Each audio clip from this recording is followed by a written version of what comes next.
What's up, everyone? Welcome back to the channel. It's your boy, Shane Rowe. Guys, grab yourselves your Yardies coffee and let's get caffeinated. Hit the like button, hit the subscribe button, and let's talk about it because there's no rest for the weary and there's also no rest for Manchester United fans. We have it all to do at Galatasaray on game day 5 of the Champions League. And I'm going to be honest with you, it's not looking good. We're going to go over a couple of the statistics that are stacked against us, but Lord, have mercy. We must stay focused, brothers. We must stay focused. we're Manchester United, so we like the odds, right? Now, Galatasaray is not an easy place to go.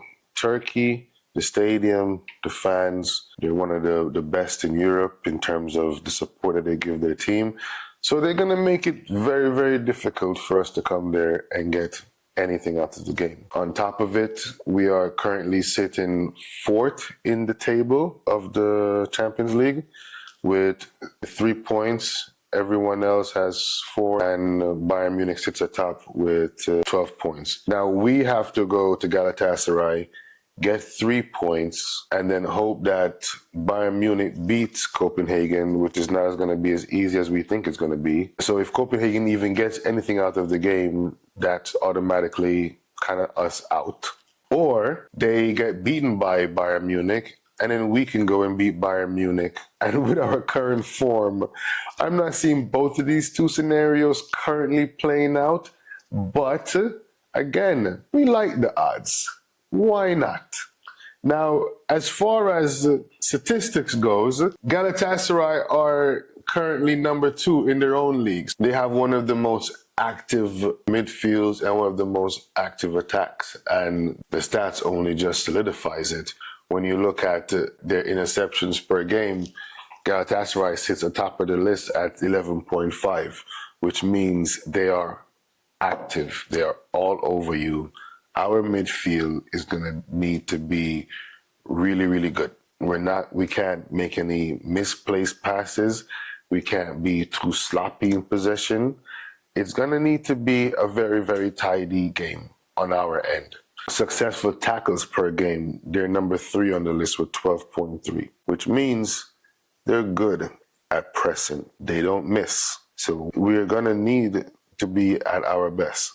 Possessions won in the final third, Galatasaray is number 3 at 7.5, which means they press, they're good at pressing, they press very high. To add insult to injury, we concede the most penalties so far in this tournament, and that's 1 per game with 4. The odds are just stacking. We also have the second highest amount of red cards with 2. I think it's Casemiro and Rashford now that's got a red card. So 2 very important starting players for us. And they have one of the most active attackers in Icardi with over 18 attempts. Now, yes, only 5 of those were on target, but that just means he's going to need to be watched like a hawk. And our defense is going to have to be, as they have been, very good at keeping them outside of our penalty area. Because clearly, we're not very good at preventing penalties. But with that said, again, I like our odds. We did it in Paris, we'll do it in Turkey, and we'll go to Germany and we'll do it again, right?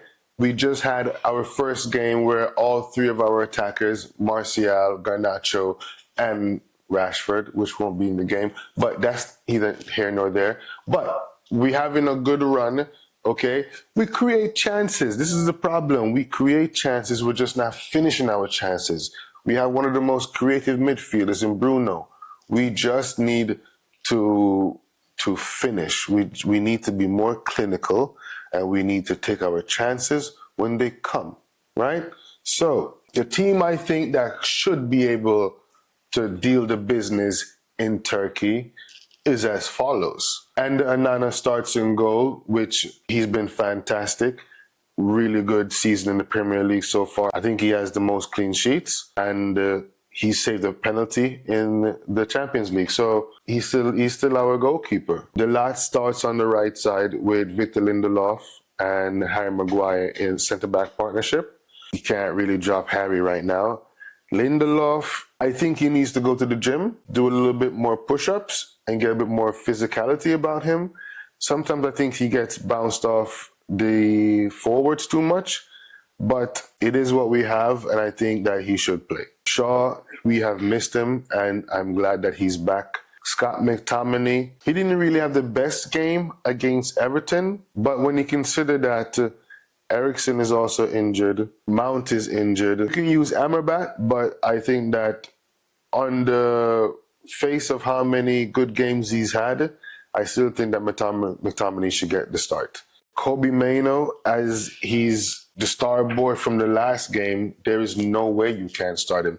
He's been our best midfielder in that one game, which is a lot of pressure for an 18-year-old. But this is the level that he wishes to play at. So that's the level of the pressure that he gets. Pellistri, considering that Rashford is suspended from the red card, but I think that it is a good game for him to come in and prove a point.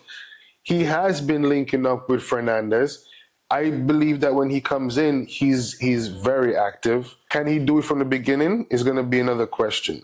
So let's see how he does. Garnacho, the star boy, has to play. If he can provide an opening 3 minutes like he did at Everton, let's go, right? Bruno, captain, fantastic.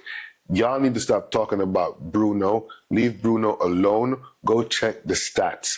Yes, he might be a frustrating figure sometimes, but every player has their qualms about them. Roy Keane wasn't the greatest of captains at term of example. Cantona was flying across, kicking fans in the face, okay? Rooney was another level of anger management. So leave Bruno alone, okay? And Martial up top.